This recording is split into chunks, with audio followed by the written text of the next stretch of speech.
आमे सबुबले मन को नहीं बंचीचे आमे केतबले बुद्धि विवेक को नहीं बंचीचे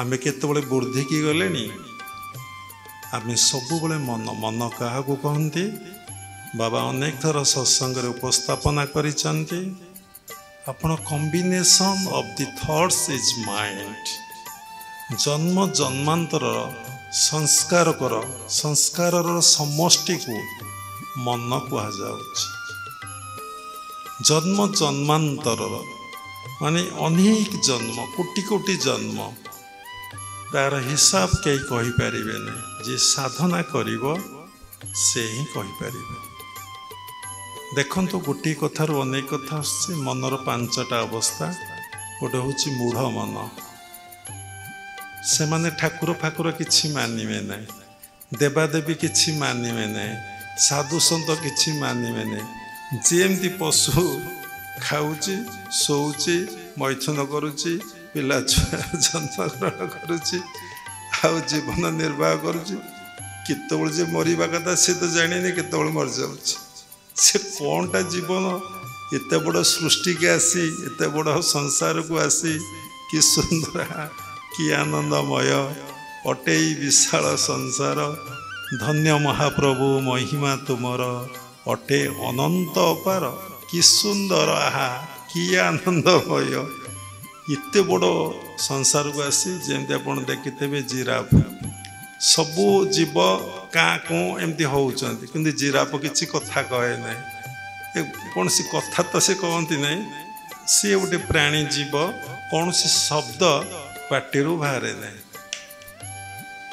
आम बहुत समय बसी देखु भगवान को सृष्टि एति विचित्रमय आश्चर्यमय से पुणी तो भगवान तक एत बड़ जीव सृष्टि करचंती तेणु आमे से भली जीवन निर्वाह करुचे जेमती साप धरिची बेंग को बेंग धरुची कंकी धरुची तार खाद्य को आम मानकर से अवस्था काल आमको ग्रास करी करी चलीची जीवन आमर सरी सरी जाऊची ये काल आमको दिने निश्चिंत खाईदब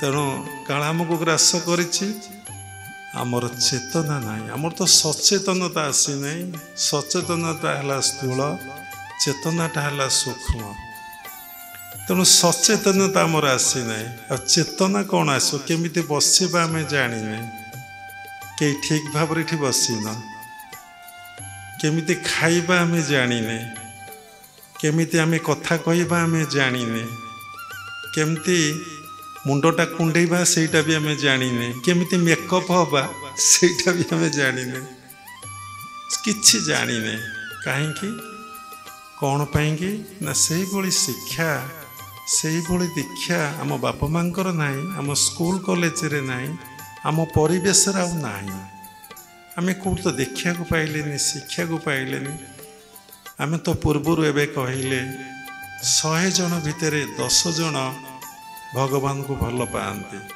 10 जन भितर केते जन भगवान को पाई संपूर्ण भाव रे जीवनटा को उत्सर्गित कर देइछंती केते जन कर देइछंती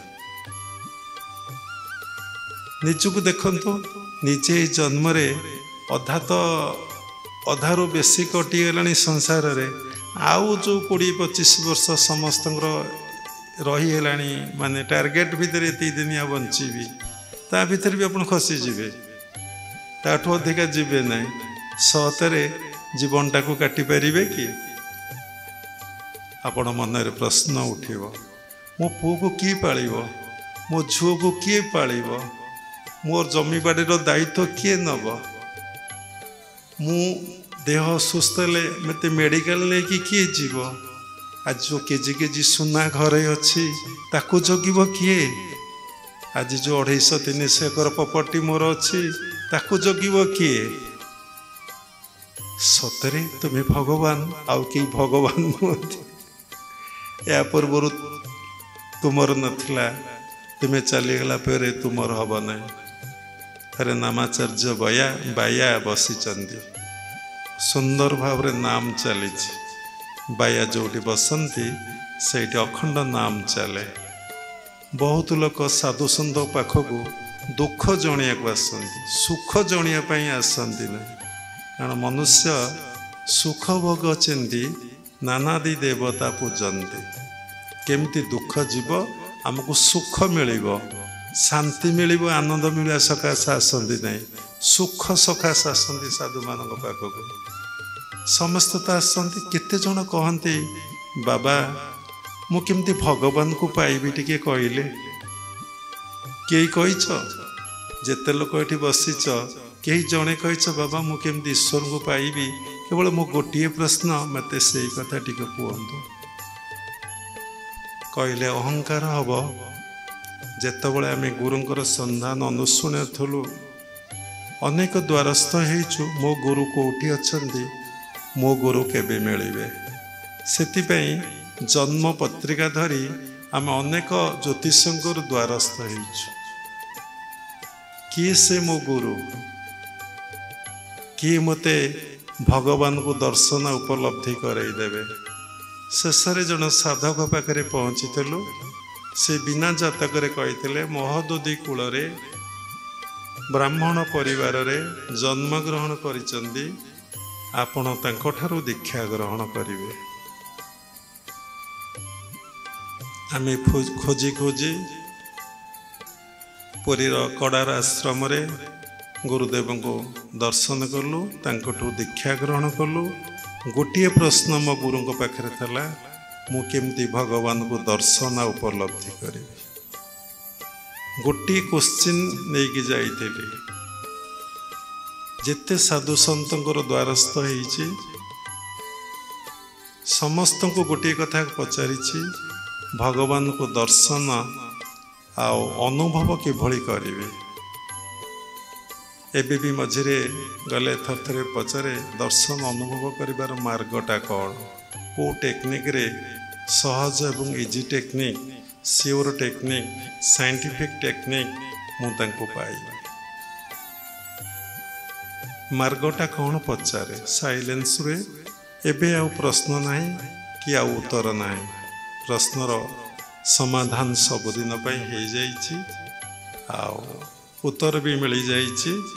ଖାଲି ନୀରବତା ଭିତରେ ଯେତେ ଦିନ ପରମପିତା ପରମ ବ୍ରହ୍ମ ରଖିବେ, ତାଙ୍କରି କାମ କରି 24 ଘଣ୍ଟା ଜୀବନଟାକୁ ଅତିବାହିତ କରିବା। କେତେ ଦିନ ରହିବା ଆମେ ଜାଣିନେ, କ'ଣ କରିବା ଜାଣିନେ। ଯେତେବେଳେ ସମର୍ପିତ, ସେ ଯାହା ନିର୍ଦ୍ଦେଶ ଦେଇଛନ୍ତି ଦେଉଛନ୍ତି ତାହା ହିଁ ଆମେ କରିବା। ସ୍ୱଭାବେ ମୋର ଭକତ ସର୍ବଦା ମୋର କାର୍ଯ୍ୟ ରତ। ଯିଏ ମୋର ଭକ୍ତ ସର୍ବଦା ମୋର କାର୍ଯ୍ୟ ରତ, ସେ ସବୁବେଳେ ସେଇ କାମଟି କରୁଥିବ। ଆଉ ସବୁ କଥା ଅଲଣା ଲାଗିବ, ତୁଚ୍ଛ ଲାଗିବ। ତେଣୁ ଆମେ ଭଗବାନ ନିକଟରେ ନିଜକୁ ସମର୍ପଣ କରି କରି ଚାଲିଲେ ଆମେ ଅଣୁ ହେଇଯିବା, ଛୋଟ ହେଇଯିବା, ଏକଦମ କ୍ଷୁଦ୍ରାଦି କ୍ଷୁଦ୍ର ହେଇଯିବା। ସେତେବେଳେ ଆମ ଭିତରେ କ'ଣ ଆଉ ଅହଙ୍କାର ରହିବ କି? କେତେ ହାଲକା ହେଇଯିବା।